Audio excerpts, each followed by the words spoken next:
morning. Thank you. My name is Sarah Morant. I'm the Acting Director of Communications and Stakeholder Relations with the Regional Municipality of Wood Buffalo. Thank you for joining us here today. We are here to release the lessons learned and recommendations from the 2016 Horse River Wildfire as prepared by KPMG. In a few moments, we'll be joined by Mayor Melissa Blake, our CAO Annette Antoniak, and Fire Chief Jody Butts. They will each be making a statement, and then we will open the floor for questions. We will do a round of questions for the media that are in the room, and then we will turn to our callers that are on the phone. If there's an opportunity to repeat that process, we will do so. Thank you for your participation, and I will now invite in our speakers.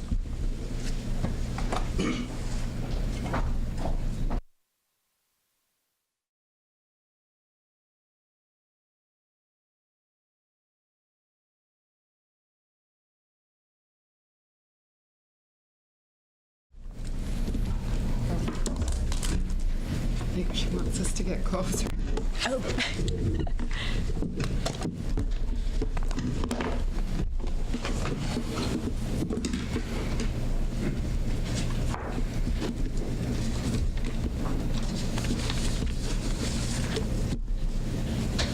Good morning, everyone. I'm Annette Antoniak, the interim CAO for the Municipality of the Wood Buffalo region. Before I turn to Mayor Blake and Chief Butts for their comments, I would like to explain how we arrived here today. Using a competitive procurement process, the municipality posted an RFP on April 3rd, 2017. The scope included, but was not limited to, conducting a lessons learned review to capture what worked well as identifying opportunities for improvement and making recommendations for changes to the RMWB's emergency management system. KPMG was subsequently awarded the contract, which was signed on May 5th, 2017, which brings us to today. This report is not about placing blame. It is about identifying key learnings from our experiences that can benefit our organization and strengthen our region.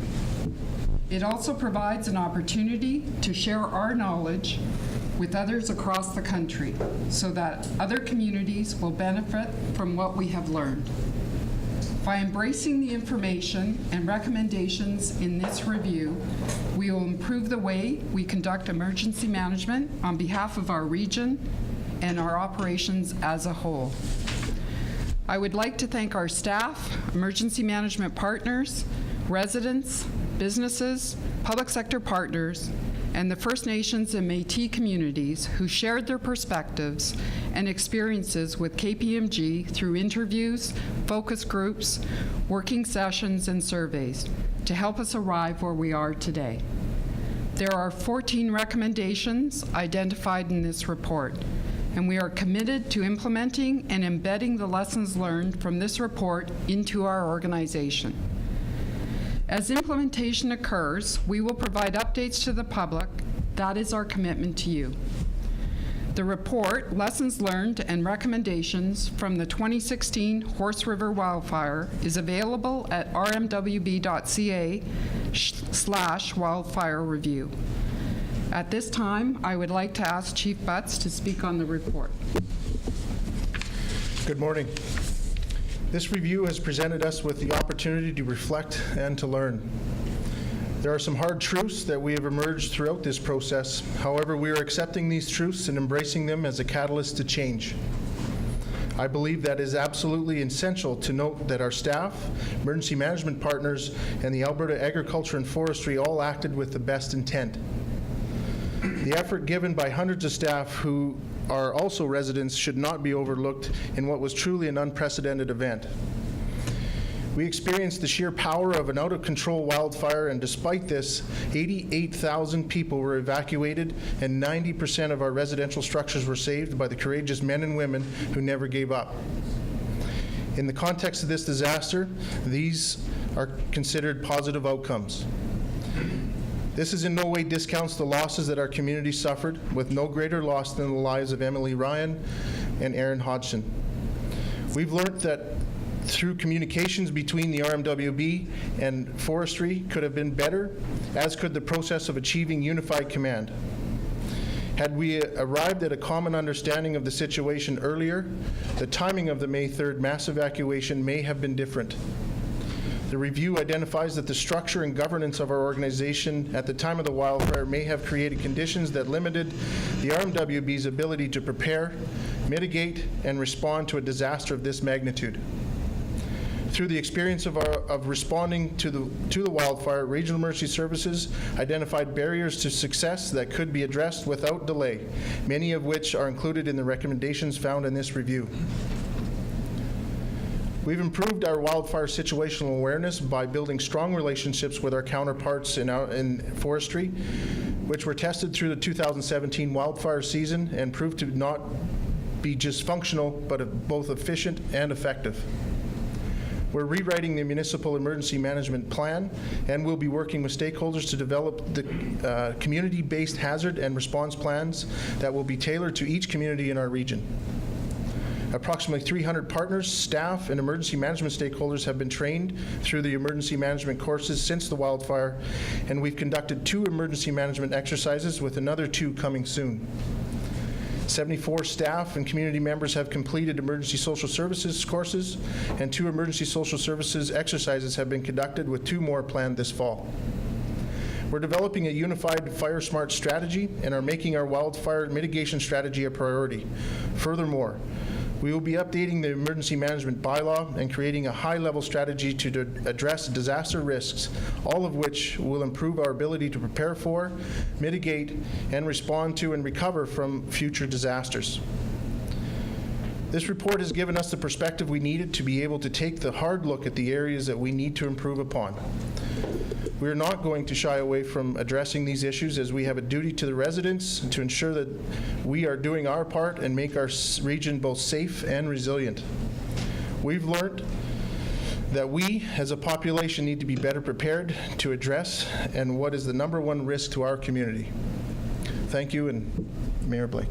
Okay, thanks, Jody, and thanks, Annette, as well.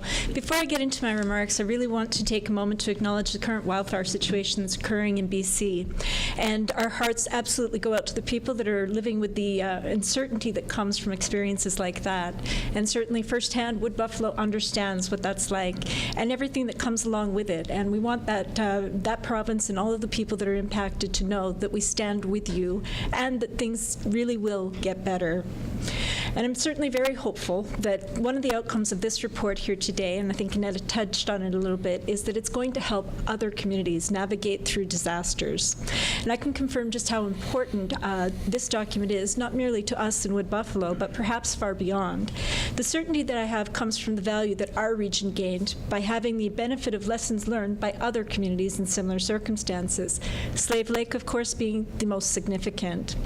Our community has experienced a number of emergencies in the past, and in recent history, we've responded very efficiently and effectively. In fact, on the 1st of May, I witnessed just how effective our staff and responders were in evacuating residents from Gregoire, Perry Creek, and Centennial Park. At that point in time, I would say that we were dealing with an emergency.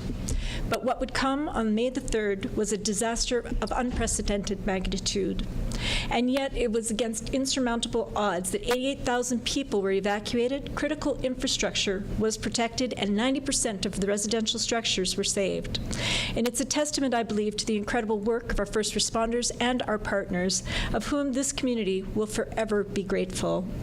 And when I think back to those days in early May, I ask myself whether my own family was truly prepared. Did we have a plan in place? Did we use Fire Smart principles around our own home?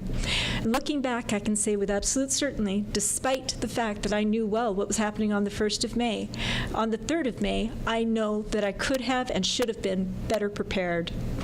We have an opportunity, though, right now to become a more resilient community, and this means more than ticking off a few check marks. It's a state of mind that should influence everything we do. Making a region-wide commitment to resilience is a significant change that requires time and continued effort. It means that coming to accept the way that we did things before the fire can and should be improved. It means we're going to have fire breaks close to homes, especially on those green belts. It means that we should be implementing each of the 7 disciplines of Fire Smart. Moving forward, though, each and every one of us has to be willing to adopt and commit to a philosophy of resilience. As we embrace this, we build a stronger community collectively. As a council and administration, we are committed to continuous learning and improvement, and we are committed to implementing these recommendations. And working with our citizens, we know that we're committing to building a stronger and more resilient region. Thank you. Thank you. We'll now take questions from the media that are in the room. So, as has been mentioned... Sorry, Mitch, if I could ask you to come to the microphone, and that way the recording can also pick up your question. Great. Thank you. So, as has been mentioned and acknowledged, last May was unprecedented, seems to be the word everyone's using.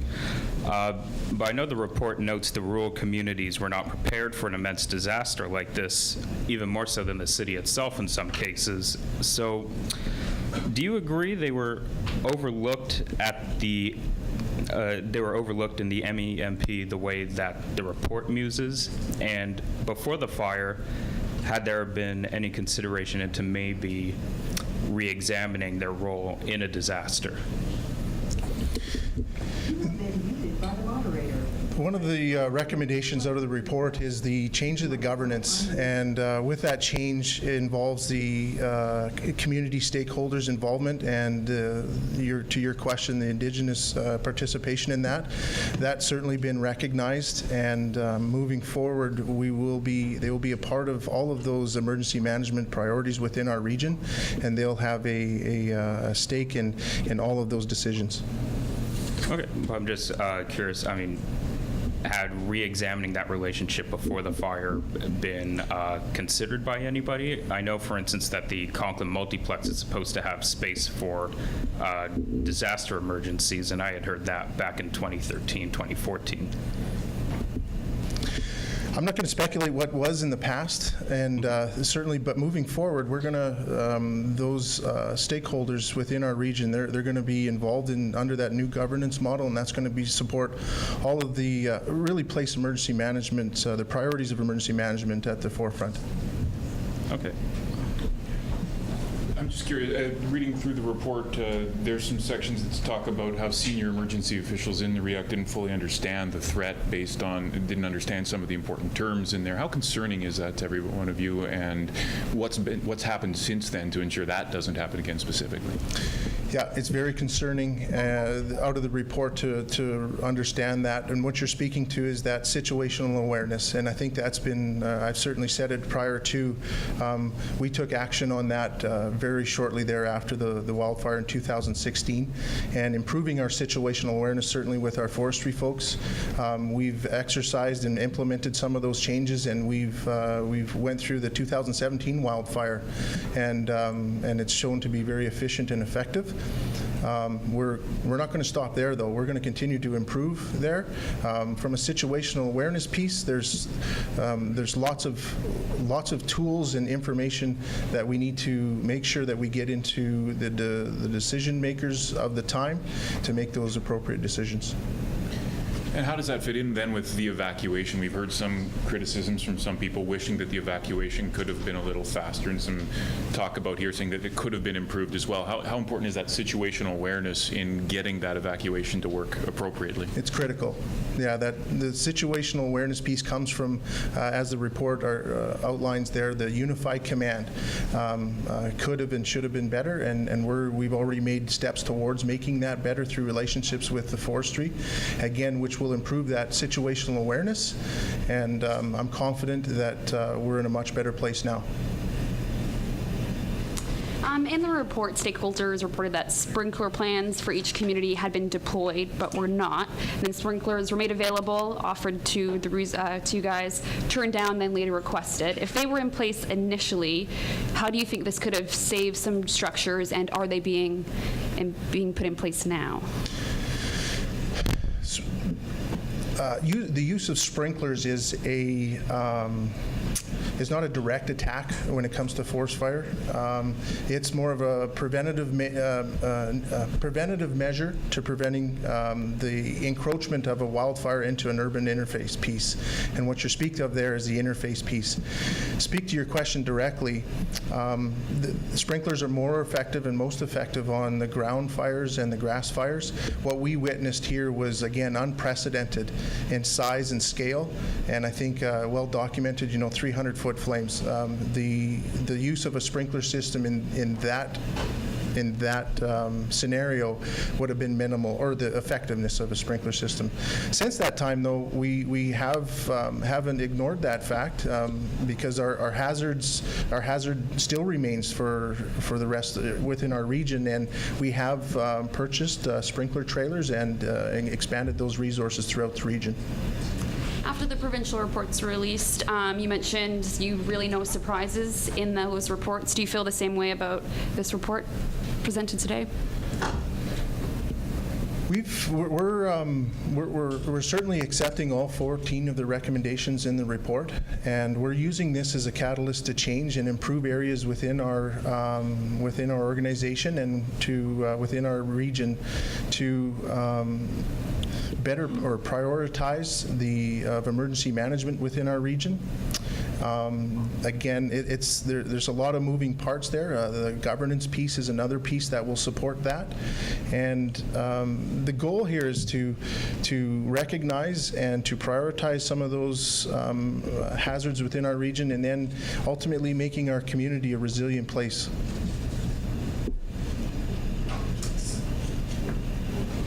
One thing that the report mentioned was that it was unreasonable to have perhaps the fire chief as the head or the director of emergency management. Do you know why that was unreasonable? Can you give us some more detail about that? And has anything changed? Is the fire chief still the head of emergency management when it comes to emergencies? So the position of the fire chief also shares the position of the director of emergency management. That remains. But what has changed is in the last, the CAO and the organization has went through a realignment in January of this year, and we have the reporting structure from the fire chief is directly to the CAO now, more streamlined and more efficient. And certainly we've changed some of the structure within the Emergency Operations Center where there's a liaison, where the CAO is now involved in some of those I guess, decisions, and the biggest help there is communicating out back to the original question of communicating to mayor and council and stakeholders, making them more informed. So the fire chief is still ahead? Yeah. That's correct. Okay. Yes. And so what was the report talking about, that it was those responsibilities were maybe too much for one person to handle? Can you give us an example of that? Well, the example is the wildfire itself. On May 1st, the municipal, or the MEMP, and the plan worked effectively. As you can recall, on Sunday, May 1st, there was the effective evacuation of the Prairie Creek and the areas south of Fort McMurray. I'm going to take you back to the fact that the size and scale of this incident is unprecedented. I can't say that loud enough, and really challenged some of the structure and the organization or the functionality in the EOC, and which is why you see that in the report. To share both of those, the fire chief and the director of emergency management in the same role, certainly challenged that. But we've made strides towards improving that. Like I said, the realignment, we've changed the restructure in the Emergency Operations Center, and the CEO is directly involved now, helping out with those communications. We're just going to check and see with our callers on the phone if there's any questions there. If you do have a question, may you please clearly state your name and your media outlet. Thank you. Yes, a question from John Connor, Canadian Press. And the question is to Mayor Blake. Mayor Blake, you mentioned British Columbia fire situation. I'm wondering, based on the report and based on all you've been through in Fort McMurray, what's your message to communities that could face wildfires? What should they be doing now so they're in a better position to avoid what you folks went through last year? I think there's an awful lot of merit to the fire smarting and the 7 principles within. Frankly, we had been fire smarting since back in, I guess, 2010. And unfortunately, what we experience in community is that when you take trees off the green belt, people get quite concerned and agitated by it. But frankly, when we experienced what we did last year, we understand directly how significant that is in terms of the outcome for the neighborhoods that are potentially impacted. So the fire smarting is absolutely, I think, a critical component to helping to mitigate. It won't change the face of the wildfires, but it will change how the human interface happens with them. Thank you. Are there any other questions from the phone? Hearing nothing, we'll take additional questions in the room. The emergency management bylaw that you've spoken of, what specifically is that going to contain? Or I apologize if it's already been introduced, but or if it has, then what does it contain, and how is that going to make some of the changes? Are you good with content? Yeah, I can speak to that. Sure. So the bylaw that exists today is very, very old, and we will be taking the 14 recommendations and the new structure that is created as a result and putting that into the new bylaw that will come forward to Mayor and Council. So that's going to focus on things like the preparedness to deal with evacuations and governance structures and all of that kind of thing? Yes. And one question to Mayor Blake, just on the funding as well. Reading through it, there is some talk about building better and the goal of that in the sort of ongoing recovery and resiliency issues and the challenges that faces because that costs money and it doesn't necessarily work well with insurance. How is the RM going to help deal with some of those funding gaps, or maybe in talks with the province or the feds? How will you deal with that moving forward? And part of the difficulty is that when we have the concept of building back better, we expect our neighborhoods to be more resilient in terms of that interface with the boreal environment. And frankly, the problem that people experience is the cost of doing so. If your insurance policy will cover what you had before, and what you had before was not fire resilient, you're probably going to end up with the same outcome. And so the difficulty that we have is in trying to ensure that our neighborhoods are built better. So at the municipal level, we do have control over the bylaws. I look at my own neighborhood. We've got cedar roofs and spruce trees all around, and that is not intelligent. But my architectural control says I have to build back the same way. I'm saying no. We need to change some of those things to ensure that people have the ability to upgrade and be more conscientious about the fire smarting. Any additional questions? Can you tell us if industry offered any help to assist with the wildfire? Yeah. Yeah, when on May 3rd there was an outpouring of support both from the provincial, from industry, provincial at different levels. So to answer your question, yes, there was. And did you accept that offer? There was to help with the firefighting? Yeah, so I'm going to take you back to the situational awareness and where the best, there was challenges there, the outpouring of support, and then the challenges was deploying that support effectively in the right means versus just accepting all this support and not having a plan for it. So yes, we did accept all of that support eventually, but in an organized manner. Mayor, just one more question. After seeing all of this, how much more prepared do you think Fort McMurray is if this happens again? And if it does happen again, if all of these things are implemented, could you prevent what happened last year? Again, I can't speak to nature's course in prevention, but I know we can do an awful lot more for the mitigation. So even when we came back into the community after the event, we were in the fire smarting mode and taking away some of the things that could create hazards. We've left neighborhoods with significant change along their greenbelt spaces. It was easier to do, certainly right after that monumental event. But frankly, when you ask if we would be better prepared, I have no doubt that we would be better prepared. The report is going to direct us to articulate those things, but in practice, the fact that we survived the way that we did that day gives me incredible hope that no matter what comes our way, we will find a way to be that strong, resilient community that we were, except that now we're going to have a very strong, unified command that's going to help us get the right information at the right time and send the right messages to our citizens. And the sensitivity that comes from living through an event like that means I'm going to have a plan in place when these events are threatening us at our doorstep. I'd like to take a moment to go back to the phones. If there's a question there, again, just your outlet and your name. Hi, can you guys hear me? Yes, we can. Nicholas Pelkey from Western Canada. That's my nice voice. I was wondering if, I'm just looking for an estimate of the cost of following the 14 recommendations. So for the room, it wasn't very loud. The question was looking for an estimate of the cost for the 14 recommendations. Oh, boy. Exactly, thank you very much. I could tell you the cost of the report, but I can't tell you how much all these are going to amount to. A lot of it is internal work that we simply need to do. It's part of our day jobs, and there shouldn't be a tremendous new burden from that. Some of the other things that are in there will come forward to Council as budget requests for whatever might be required. So I think the report really gives us a tremendous opportunity to change structurally what we've got in place. Thank you. And there was a woman's voice on the phone. Please go ahead with your question. I know you've been waiting. Thank you. It's Carrie Tate from the Globe and Mail. And just before I start, when you guys are answering, could you step a little closer to the mic? We're having trouble hearing you there. I'm looking at the Fire Smart recommendations, and it looks as though there were gaps in Fort McMurray's program. Why was Fire Smart not executed in the years leading up to the fire? That's a good question.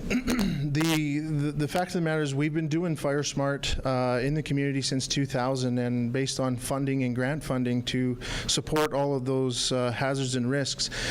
The fact that the wildfire, and I think you can look at this around the globe, our neighbors to BC, the fact that wildfire is becoming a more and more, I guess, a risk and hazard to the urban interface piece is bringing more attention to that, and I'm confident that the funding for Fire Smart through in our region and throughout the country is going to increase, and we're going to put a plan in place. Like we said, we have a strategy in place, and we have some funding for the next 3 years, but it doesn't stop there. We're going to continue to do that.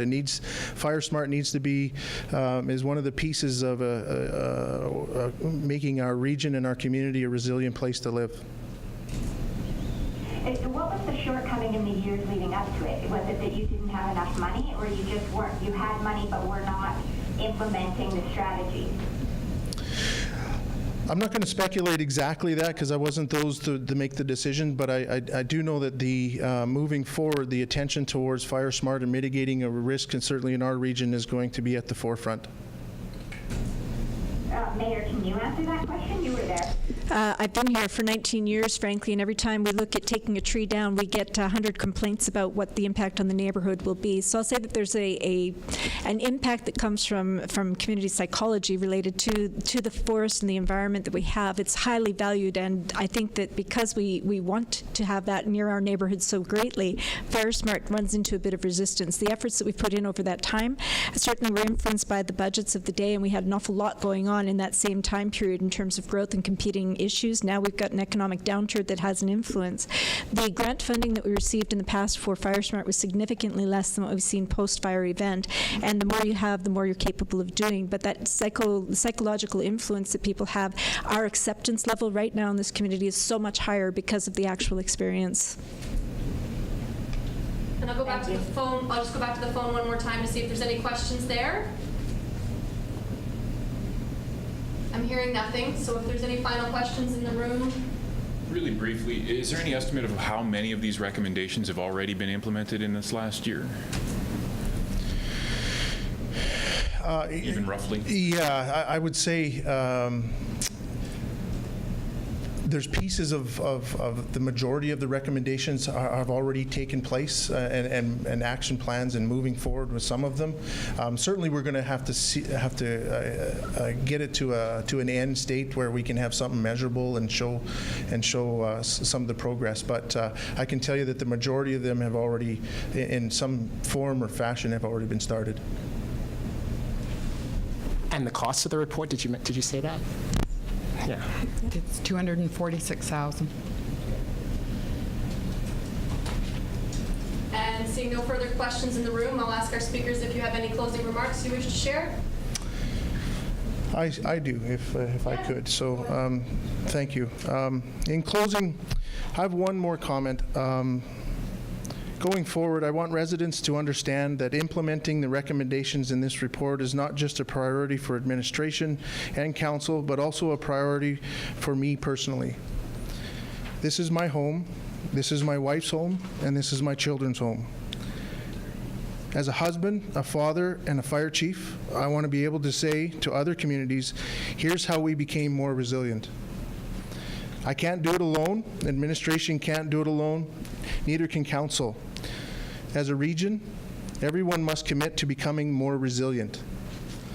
I look forward to working together as we continue our journey towards becoming the resilient community I know we can be. Thank you. You have been muted.